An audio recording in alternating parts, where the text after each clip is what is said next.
M4 TV news కి స్వాగతం. నేటి ముఖ్యాంశాలు.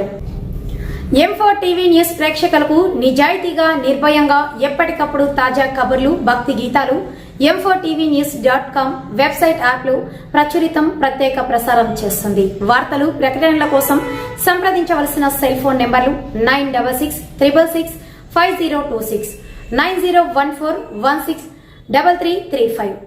ఓం శ్రీ గురుభ్యో నమః. అందరికీ నమస్కారం అండి. ఈరోజు మనం ఉత్తరాఖండ 57వ భాగం తెలుసుకుందాం. ముందుగా గణేశుడి ప్రార్థన. శుక్లాంబరధరం విష్ణుం శశివర్ణం చతుర్భుజం ప్రసన్నవదనం ధ్యాయే సర్వవిఘ్నోపశాంతయే. గురుబ్రహ్మ గురుర్విష్ణు గురుర్దేవో మహేశ్వరః గురు సాక్షాత్ పరబ్రహ్మ తస్మై శ్రీ గురవే నమః.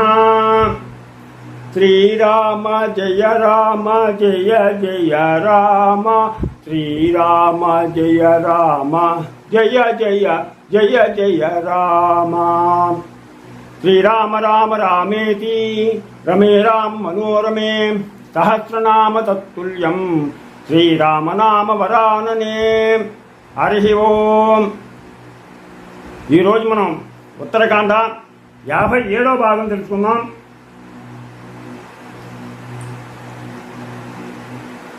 అలా రాముడు చెప్పగా తిరిగి మళ్ళా లక్ష్మణుడు ఇట్లన్నో, అన్న ఆ మునియు రాజును శరీరములు ఎట్లు పొందాయో ఆ విధమును తెలియజేయమని అడగగా రాముడు తమ్మునితో ఇట్లన్నో, ఆ మహాత్ములకు మిత్రావరణ తేజస్సు వలన ఆ ఘటమునందు పూర్ణ తేజస్సుతో మునివర్యులు జన్మించే ఓర్వశి కారణముగా మిత్రుడు ముందుగా తన తేజస్సును దివ్య ఘటమును ఉంచను. తరువాత దానియందే వరుణుడు తన తేజస్సు ఉంచను. ఆ కారణముగా అగస్త్యుడు ముందుగా పుట్టి మిత్రుని చూచి నేను మీ పుత్రుడను గానని చెప్పి వెళ్ళను. మరికొంత కాలమునకు ఆ కుండ నుండి వశిష్ఠుడు జన్మించను. రెండు తేజస్సుల వలన జన్మించిన కారణమున తాను మైత్రావరుణుడు అని పేరుగాంచను. ఆ మహాతేజుని ఇక్ష్వాకుడు ఆశ్రయించి ధర్మవిధులకు అతన్ని తన పురోహితునిగా చేసుకొనను. ఇంకా నిమ్మహారాజు శరీరము ధరించిన విధమును చెప్పదను. తత్వజ్ఞ వినుము. ఆ నిమిరాజు శరీరమును ఋషులు గంధము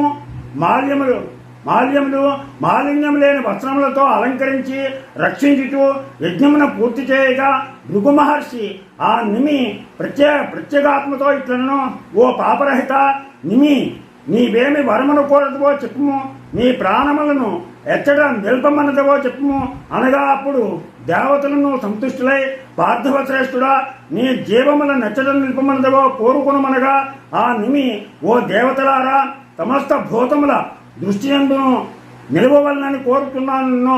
వారు అట్లే నీవు వాయు రూపంతో నిలువము.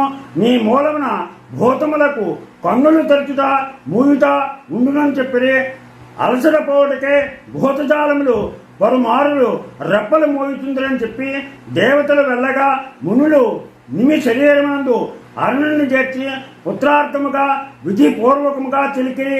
ఆ నిమి శరీరము నుండి మిథియను రాజు పుట్టను. మదనము వలన పుట్టుల చేత మిథి అయ్యను. మందుడిచే అతడు జనకుడయ్యను. అతడు విదేహమున పుట్టులచే వైదేహుడును ఖ్యాతి వహించను. ఆ మిథిచే నిర్మింపబడిచే అతని పురము మిథిలా నగరము అయ్యనని రామచంద్రుడు చెప్పగా విని లక్ష్మణుడు ఇట్లయిన. దీంతో ఇవాళ 57వ అధ్యాయం పూర్తయింది. రేపు మనం 58వ అధ్యాయం తెలుసుకుందాం. మీకు నా ఛానల్ కనుక నచ్చినట్లయితే సబ్స్క్రైబ్ చేయండి, అలాగే లైక్ చేయమని కోరుతూ మీ రాపాక వెంకట ప్రభాకర్.